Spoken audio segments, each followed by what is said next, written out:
अब देखिए chapter number 3 start कर रहे हैं हम। चैप्टर नंबर 3 में आपको 3.2 से स्टार्ट करना है।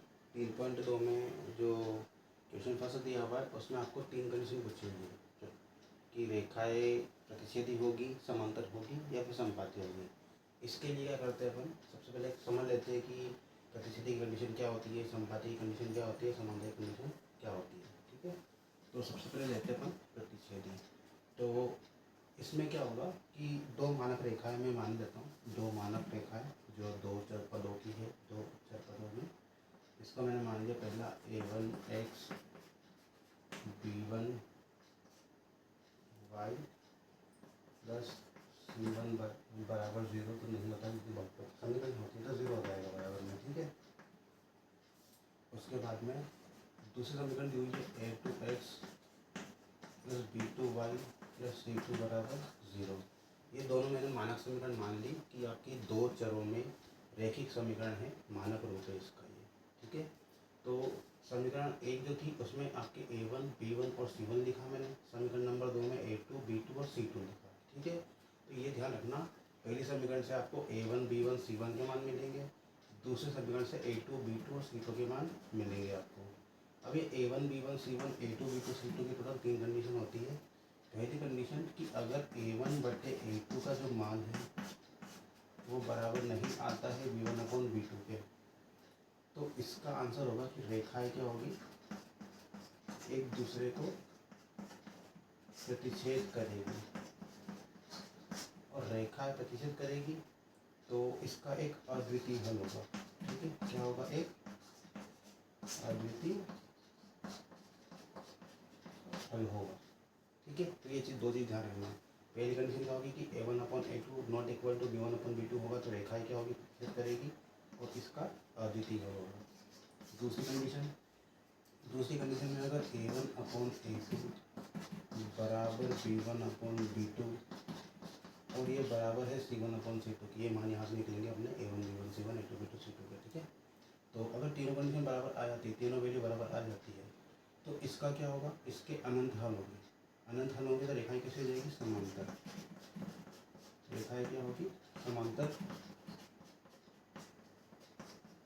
रेखाएं होंगी। ठीक है, रेखाएं कैसे हो जाएगी, समांतर।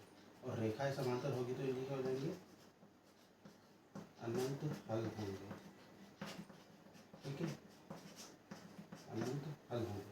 देखो प्रतिच्छेदी जो करती है ना, इसका जो चित्र बनता है वो इस तरह से बनता है कि मान लो एक रेखा ये जा रही है तुम्हारी और दूसरी रेखा ही जा रही है, तो दोनों ने कितने बार एक दूसरे को कट किया, ओनली एक बार। जितनी बार रेखाएं एक दूसरे को कट करेगी उतने ही उसके सॉल्यूशन होते हैं, उतने ही उसके क्या होते हैं, हल। यहाँ कितनी बार कट हुआ है, एक बार, तो इसका क्या होगा, अद्वितीय हल होगा। अब देखो रेखाएं समांतर है, तो रेखाएं समांतर होगी तो इसमें दोनों रेखाएं क्या हो जाएगी, एक दूसरे के समांतर हो जाएगी। सॉरी संपाती आएगा यहाँ पे, समांतर की जगह क्या आ जाएगा, संपाती हो जाएगा। यहाँ पे समांतर की कंडीशन बाद में आएगी तो यहाँ पढ़ेंगे उसको।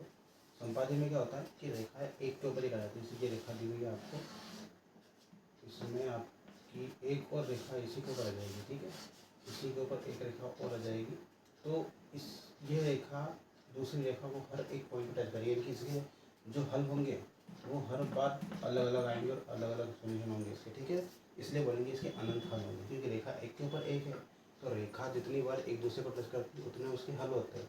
यहाँ देखो एक बार टच करें तो एक हल हो गया, यहाँ कितनी बार टच करें हमें पता ही नहीं है, अनंत बार टच कर रही है, इसलिए क्या हो जाएंगे इसके अनंत हल होंगे। अब तीसरी कंडीशन आती है अपनी कि इसमें a1 अपॉन a2 बराबर b1 अपॉन b2 होता है, पर ये बराबर नहीं होता c1 अपॉन c2 के। जब तीनों वैल्यू बराबर नहीं होती है तो क्या होता है, रेखाएं समांतर होती है। यहाँ आते हैं समांतर कंडीशन, मैंने गलती से वहाँ लिख दिया था, समांतर रेखाएं होगी और इसके क्या हो जाएंगे, इसका कोई हल नहीं होगा, कोई हल नहीं होगा। देखो ऐसा क्यों हुआ, इसमें क्या होता है कि रेखाएं समांतर होती है, यानी कि एक रेखा और दूसरी रेखा, दो रेखा बना दी हमने।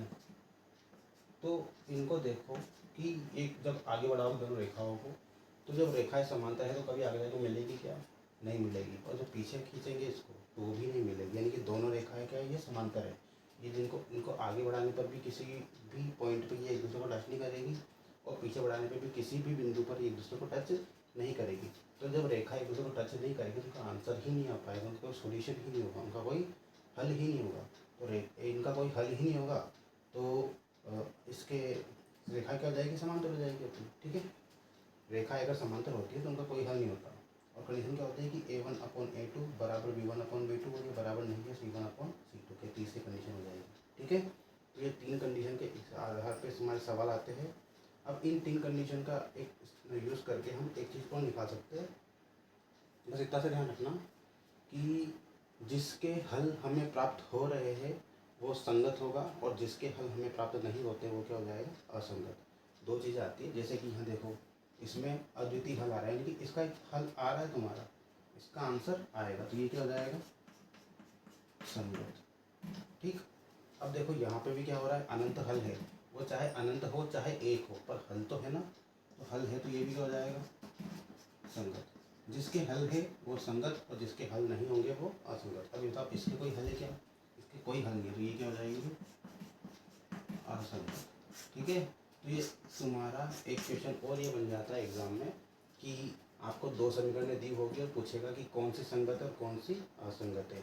तो आपको यहाँ पे भी ये 3 कंडीशन चेक करनी है, इनमें से अगर पहली और दूसरी आती है तो संगत हो जाएगा और तीसरी आती है तो क्या हो जाएगा, असंगत, ठीक है। तो इस तरह से चैप्टर नंबर 3 का बेसिक था।